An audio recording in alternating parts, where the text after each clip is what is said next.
Giovanni Van Bronckhorst yang akan menjadi pelatih tim nasional Indonesia menggantikan Patrick Kluivert. Successfully, we heard nobody will come to the games, and we had Persatuan Sepak Bola seluruh Indonesia, bukan Persatuan Sepak Bola Erick Thohir dan kawan-kawan.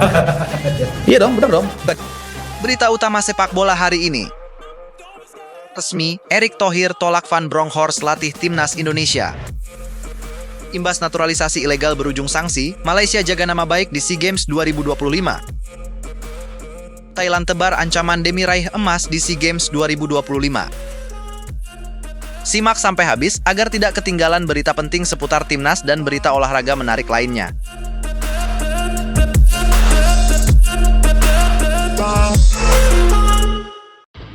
Resmi, Erick Thohir tolak Van Bronckhorst latih timnas Indonesia. Keputusan Ketua Umum PSSI, Erick Thohir, yang ternyata pernah menolak Giovanni Van Bronckhorst sebagai pelatih timnas Indonesia, membuka babak baru diskusi besar di kalangan pecinta sepak bola nasional. Sebuah fakta yang sebelumnya tidak terkuak ini memancing perhatian publik karena selama ini Van Bronckhorst dikenal sebagai salah satu pelatih paling berpengalaman yang memiliki rekam jejak kuat di Eropa, terlebih dengan latar belakangnya sebagai legenda sepak bola Belanda keturunan Indonesia. Namun, sebagaimana diungkap oleh Andre Rosiade dalam sebuah wawancara televisi nasional, proses pemilihan pelatih timnas nyatanya tidak sesederhana menilai kualitas individu. Ada dinamika internal, penilaian karakter, serta kecocokan dengan pemain yang turut dipertimbangkan Erick Thohir dalam mengambil keputusan strategis tersebut. Andre, yang dikenal vokal dalam mengkritik federasi dan mengawal perjalanan timnas Indonesia di berbagai momen penting, menuturkan bahwa ia sempat berbicara langsung dengan Erick melalui sambungan telepon beberapa hari sebelum Patrick Kluivert diumumkan sebagai suksesor Shin Tae-yong. Ia menyampaikan pendapatnya bahwa Van Bronckhorst secara kualitas lebih mumpuni, berpengalaman di level klub, dan memiliki pendekatan kepelatihan yang lebih terukur. Namun, jawaban Erick justru membuka sudut pandang lain. Menurut ketum PSSI tersebut, Van Bronckhorst merupakan tipe pelatih yang disiplin, tegas, dan keras dalam pendekatan teknis, karakter yang justru dikhawatirkan tidak cocok dengan kultur pemain timnas Indonesia saat ini. Di sisi lain, Kluivert dianggap lebih komunikatif, diterima oleh skuad, serta dipandang sebagai sosok yang bisa merangkul pemain dalam masa transisi pasca era Shin Tae-yong. Dalam pernyataannya, Andre mengaku sempat bingung dengan dinamika tersebut, terlebih jika benar Van Bronckhorst masuk kembali dalam radar kandidat pelatih. Baginya, isu utama bukan siapa yang dipilih, tetapi bagaimana prosesnya dilakukan dengan transparan. Ia menekankan bahwa publik berhak tahu alasan lengkap di balik setiap keputusan strategis, terutama mengingat besarnya dampak yang ditimbulkan setiap kali pergantian pelatih dilakukan. Dalam konteks sepak bola modern yang semakin profesional, menurut Andre, keterbukaan adalah kunci untuk mengembalikan kepercayaan publik, terlebih setelah kegagalan timnas Indonesia melaju ke Piala Dunia 2026 dan drama internal yang mencuat dalam putaran kualifikasi. Fakta bahwa PSSI kini memiliki 5 kandidat pelatih baru untuk mengisi kursi yang kosong semakin mempertegas bahwa federasi tengah memasuki fase seleksi yang sangat krusial. Proses wawancara yang akan melibatkan anggota komite eksekutif, EXCO, menandai bahwa keputusan tidak hanya berada di tangan satu orang, tetapi merupakan hasil diskusi kolektif demi menjaga stabilitas arah pembangunan sepak bola nasional. Erick sendiri, dalam beberapa kesempatan, menegaskan bahwa tidak ada urgensi untuk terburu-buru. Jadwal FIFA Matchday untuk timnas senior masih jauh, yakni pada bulan Maret 2026. Artinya, PSSI memiliki ruang gerak cukup luas untuk memilih pelatih terbaik, termasuk mempertimbangkan filosofi permainan, rekam jejak pengembangan pemain, hingga kemampuan adaptasi dengan kultur sepak bola Indonesia. Ketenangan Erick ini justru menandai perubahan besar dalam gaya kepemimpinan federasi. Jika sebelumnya keputusan kerap diambil tergesa-gesa akibat tekanan publik, kini PSSI mencoba menata ulang dasar-dasar pengambilan keputusan agar tidak lagi terjebak pada siklus pergantian pelatih yang terlalu sering. Dengan rentetan kegagalan yang harus ditelan dalam beberapa tahun terakhir, langkah ini dipandang sebagai transformasi penting, terutama untuk memastikan bahwa proyek jangka panjang bisa berjalan stabil. Pernyataan Andre, meski bernada kritik, sebenarnya menyoroti kebutuhan mendesak bagi PSSI untuk menetapkan standar baru dalam seleksi pelatih. Publik kini menuntut lebih dari sekadar popularitas nama. Mereka menginginkan pelatih yang benar-benar mampu membangun pondasi kuat, menciptakan identitas bermain yang jelas, serta membangun kedisiplinan yang konsisten di antara para pemain. Dengan posisi Indonesia di Asia yang terus bergerak naik turun tanpa kejelasan arah, pemilihan pelatih menjadi salah satu titik penentu masa depan. Di tengah spekulasi yang terus berkembang, pertanyaan terbesar publik kini adalah, siapa pelatih ideal yang akhirnya akan menukangi timnas Indonesia? Apakah Van Bronckhorst yang sebelumnya ditolak kini justru menjadi kandidat kuat. Apakah Erik mempertahankan pendapat lamanya atau membuka peluang baru ketika kondisi timnas dan kebutuhan taktis berubah?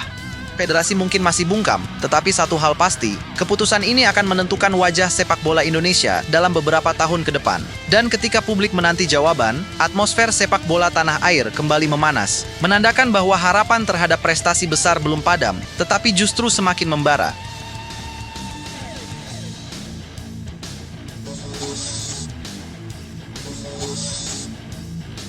Imbas naturalisasi ilegal berujung sanksi, Malaysia jaga nama baik di SEA Games 2025.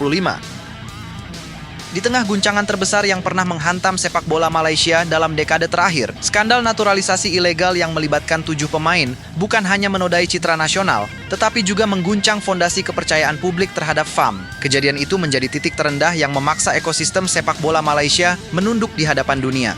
Bukan hanya karena dokumen palsu yang mencoreng nama negara, tetapi juga karena konsekuensinya, sanksi denda dari Federasi Sepak Bola Dunia, dan larangan bertanding selama 12 bulan bagi para pemain yang terlibat. Sebuah kondisi yang bukan saja menghancurkan karier mereka, tetapi juga mengikis reputasi Malaysia yang selama ini berupaya bangkit di panggung Asia Tenggara.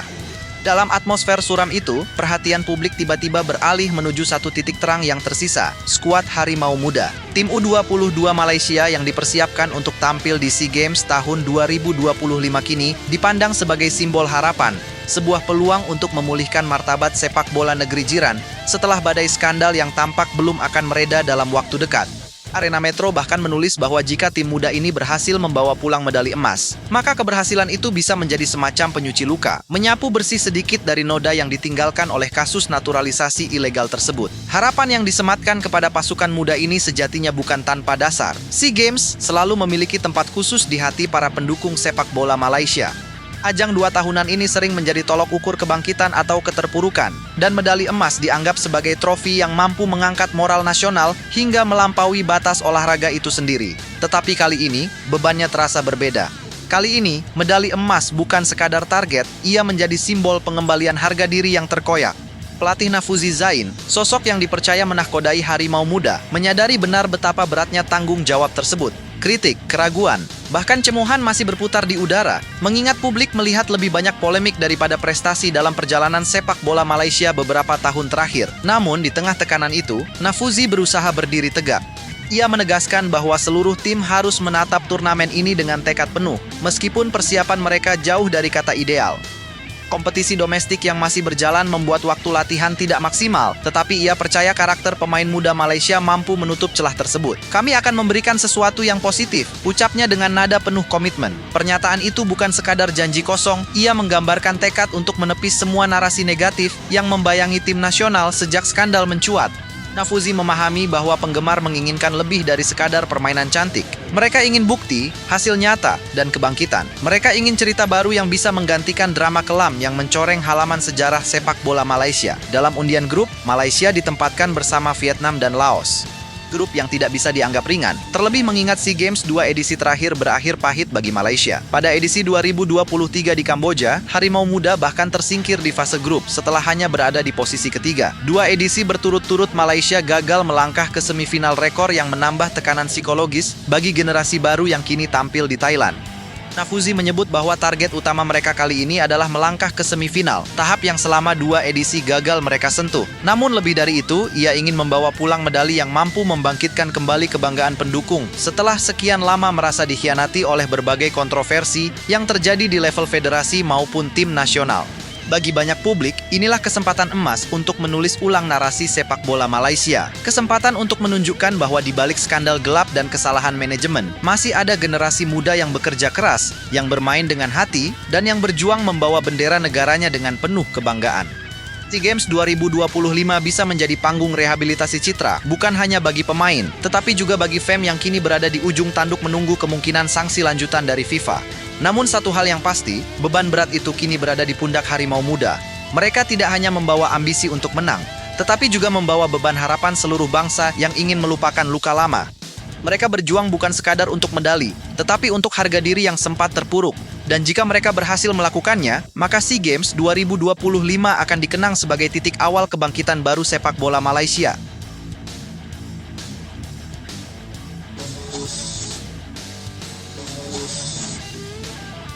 disebut pelatih tepat oleh Erick Thohir, Nova Arianto tancap gas seleksi timnas U20.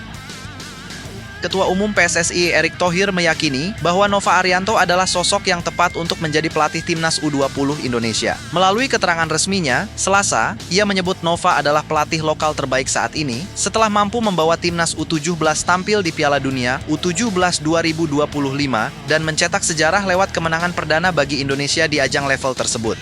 Nova adalah pelatih yang tak perlu diperdebatkan lagi, pelatih terbaik yang Indonesia miliki saat ini yang kita berikan kesempatan pegang timnas U20, itu saja konteksnya, ujar Erick. Nova secara resmi diumumkan PSSI untuk promosi melatih timnas U20 dari sebelumnya timnas U17 pada Kamis, 20 November, pekan lalu di GBK Arena Jakarta.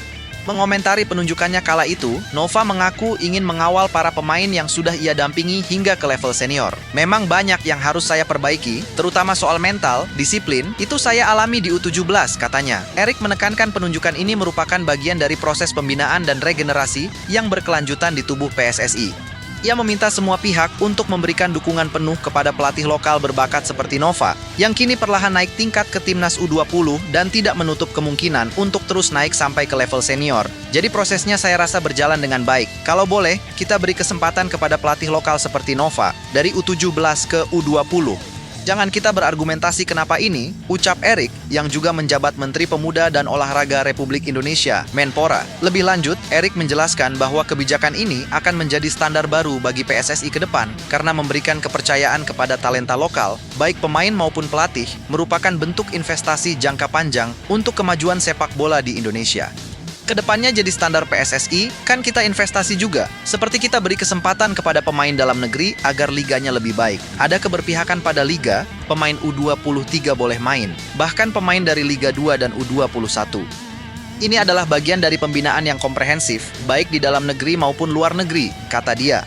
PSSI menyebut, penunjukan Nova diharapkan dapat melanjutkan estafet pembinaan pemain muda Indonesia dan mempersiapkan skuad Garuda Muda yang kompetitif untuk menghadapi turnamen-turnamen internasional di masa mendatang.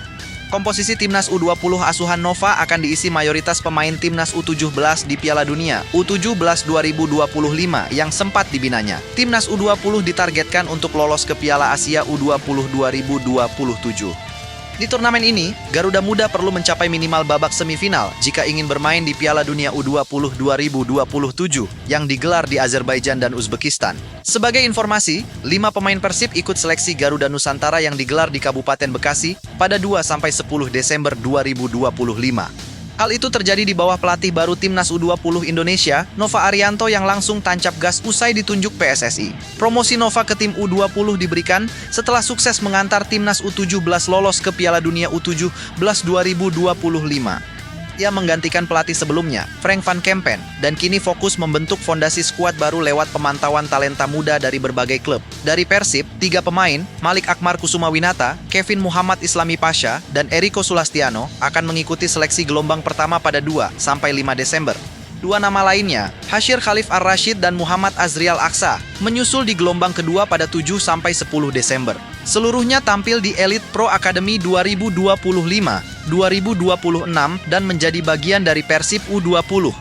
Nova juga memanggil beberapa pemain dari tim lain, termasuk Reno Salampesi Persipura, Muhammad Isfandar dan Fabio Royan Persiba Balikpapan, Rafli Junior Deltras, serta Farhan Al-Akbar Persita. Daftar sementara tersebut masih bisa berkembang seiring proses seleksi berjalan. Penunjukan Nova Arianto sebagai pelatih Timnas U20 juga membawa dinamika baru dalam ekosistem pembinaan usia muda Indonesia. Setelah beberapa tahun terakhir PSSI berusaha menata ulang fondasi jenjang kelompok umur, kehadiran Nova di kursi kepelatihan kelompok ini dianggap sebagai momen penting untuk memastikan kesinambungan kurikulum serta pola permainan yang telah ia bangun di Timnas U17.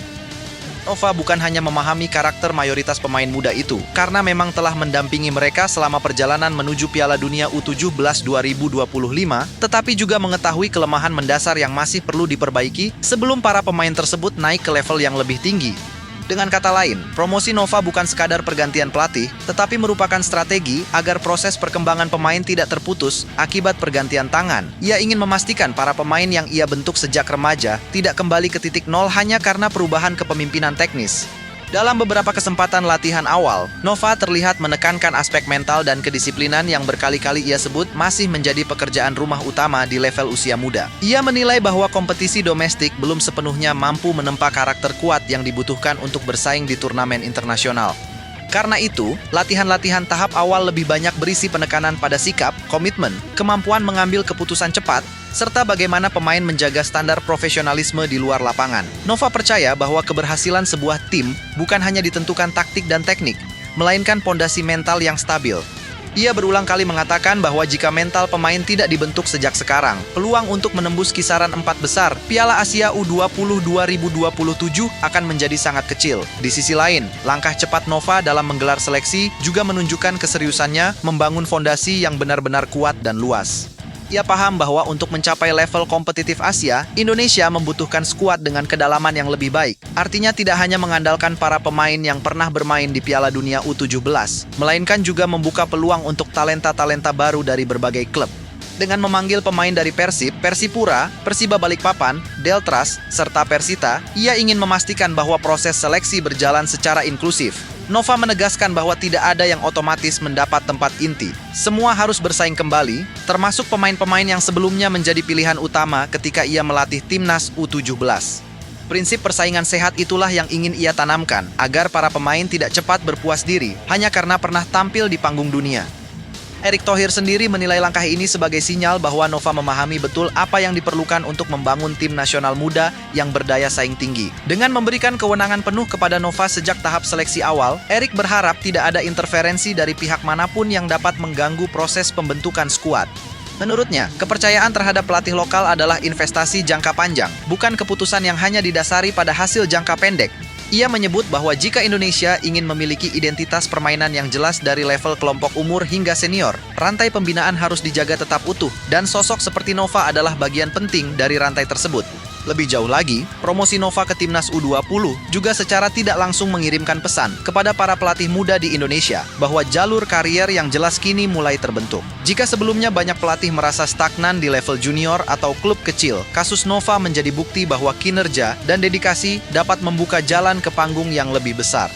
Erick Thohir berharap hal ini dapat memotivasi lebih banyak pelatih lokal untuk meningkatkan kompetensi, belajar metodologi modern, serta terus berkembang mengikuti standar internasional. Bagi PSSI, memperkuat kualitas pelatih lokal sama pentingnya dengan menemukan pemain berbakat, sebab pelatihlah yang memegang peran utama dalam membangun generasi berikutnya. Sementara itu, Nova sendiri tampak memahami bahwa tekanan yang akan ia hadapi di timnas U20 jauh lebih besar dibanding saat memimpin timnas U17. Target lolos ke Piala Asia U20 2027 bukanlah hal kecil, apalagi dengan syarat mencapai minimal babak 4 besar demi tiket menuju Piala Dunia U20 2027 di Azerbaijan dan Uzbekistan. Meski demikian, ia menegaskan bahwa tantangan besar bukan sesuatu yang membuatnya gentar. Ia menyadari bahwa membangun tim kuat bukan hanya soal mengejar hasil, tetapi tentang menyiapkan generasi yang siap bersaing di level senior dalam beberapa tahun mendatang. Dalam pandangannya, target jangka panjang jauh lebih penting daripada sekadar memuaskan publik dalam jangka pendek melalui kemenangan sesaat.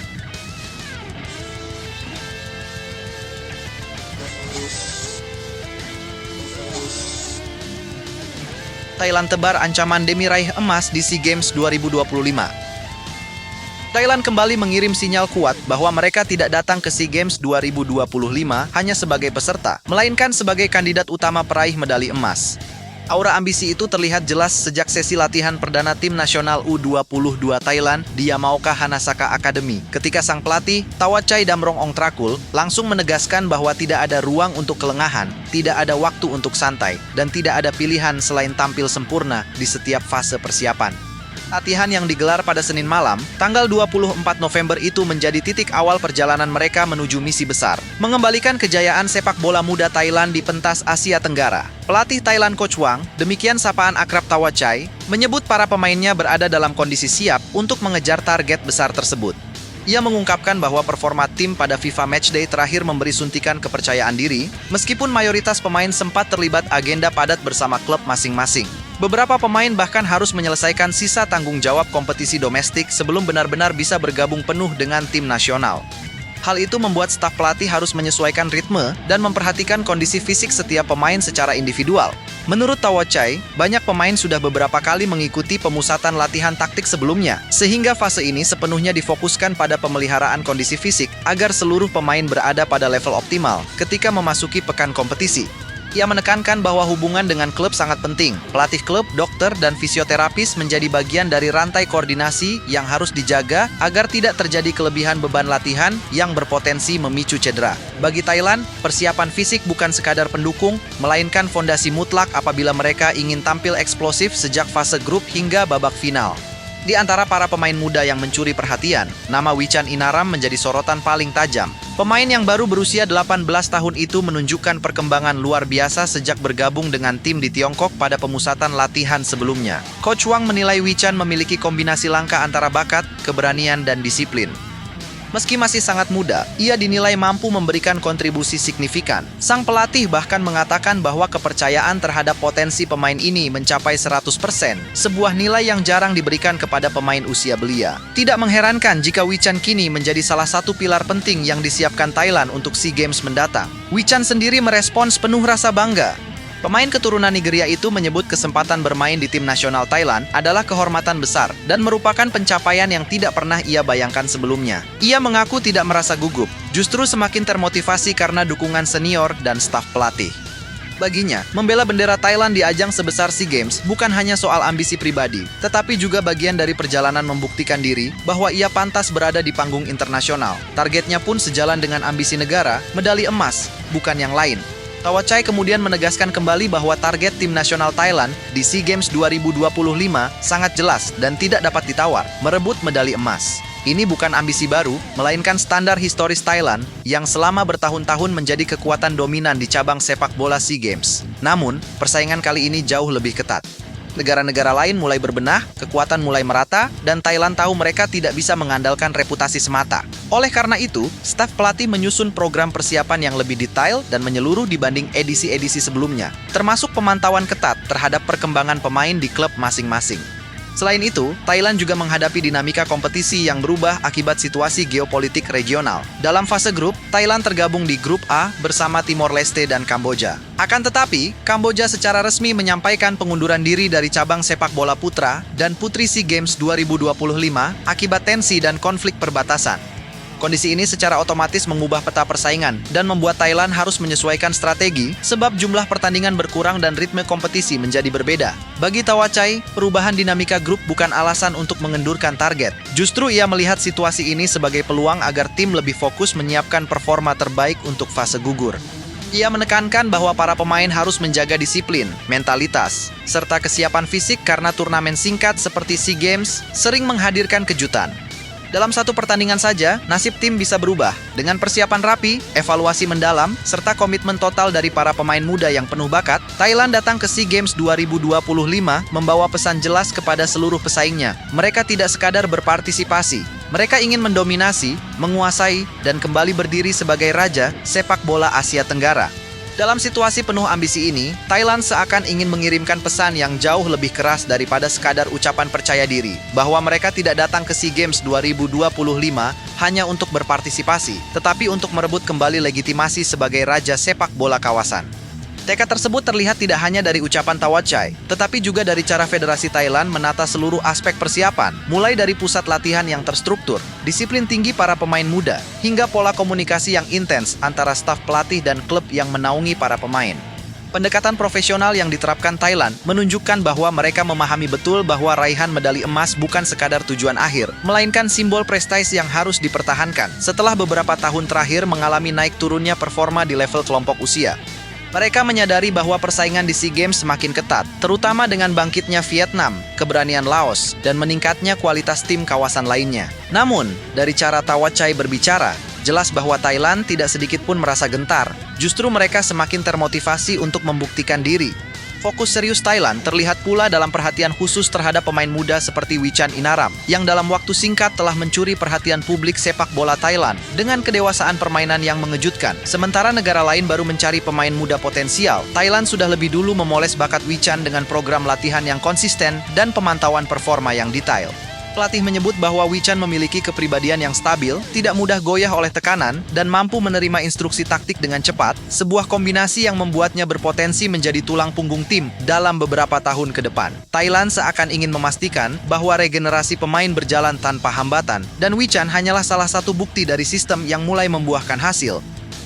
Kepercayaan 100% yang diberikan pelatih kepada pemain berusia 18 tahun itu menunjukkan bahwa Thailand berani menempatkan generasi baru di panggung besar tanpa keraguan. Selain kekuatan individu, Thailand juga menaruh perhatian besar pada aspek mental tim karena mereka memahami bahwa tekanan SEA Games sering kali lebih berat daripada turnamen lain.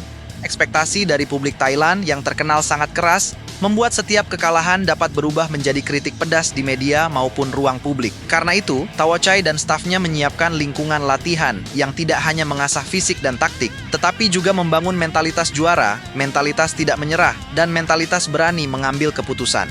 Mereka ingin memastikan bahwa saat pemain melangkah ke lapangan di Thailand nanti, mereka bukan hanya siap secara teknis, tetapi juga matang menghadapi atmosfer pertandingan yang intens. Pendekatan ini semakin penting mengingat Thailand kemungkinan harus menghadapi lawan-lawan dengan motivasi berlipat ganda yang ingin menjegal dominasi mereka. Di sisi lain, undurnya Kamboja dari cabang sepak bola putra dan putri secara tidak langsung membuat kelompok A berubah dinamika. Dengan tersisa Thailand dan Timor Leste, publik mulai berspekulasi bahwa jalur ke semifinal terbuka lebar bagi Thailand. Namun bagi Thawachai, kondisi tersebut justru menjadi pedang bermata dua.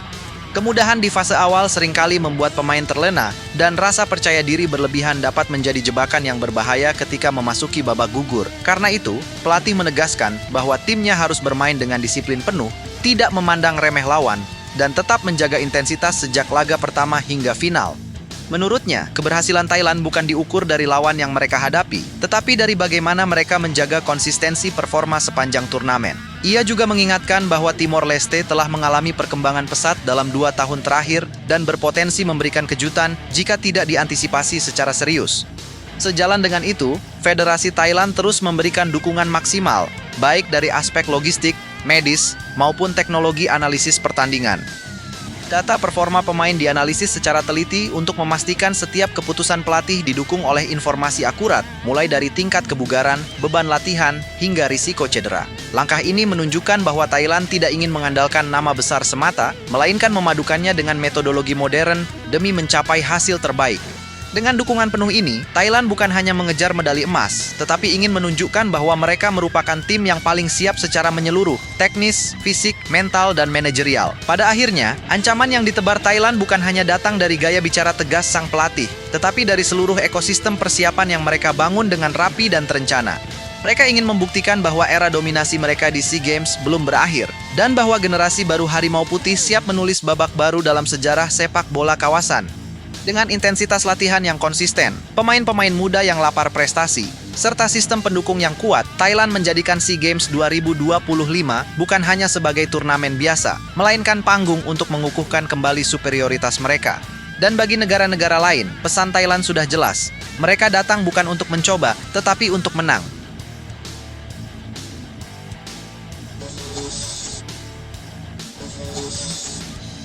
Tak gentar, bek timnas Indonesia tegaskan fokus pertahankan medali emas SEA Games 2025. Di tengah dinamika jelang perhelatan SEA Games 2025, pernyataan tegas Muhammad Ferrari menjadi penanda bahwa ruang ganti timnas Indonesia U22 tetap berada dalam jalur kepercayaan diri yang tinggi meski berbagai rumor sempat mengganggu fokus tim. Ketika sebagian pihak mulai menyebut bahwa target skuad Garuda Muda diturunkan menjadi medali perak, Ferrari tampil sebagai figur yang menegaskan arah sebenarnya. Indonesia datang ke Thailand bukan sebagai peserta biasa, melainkan sebagai juara bertahan yang memiliki tanggung jawab moral untuk mempertahankan supremasi. Tekanan itu besar, ekspektasi masyarakat lebih besar lagi, namun bek muda yang telah menembus level senior bersama Bhayangkara Presisi Lampung FC tersebut melihat tekanan bukan sebagai beban, melainkan sebagai bahan bakar untuk terus maju tanpa ragu. SEA Games 2025 menjadi panggung yang penuh nuansa bagi Indonesia.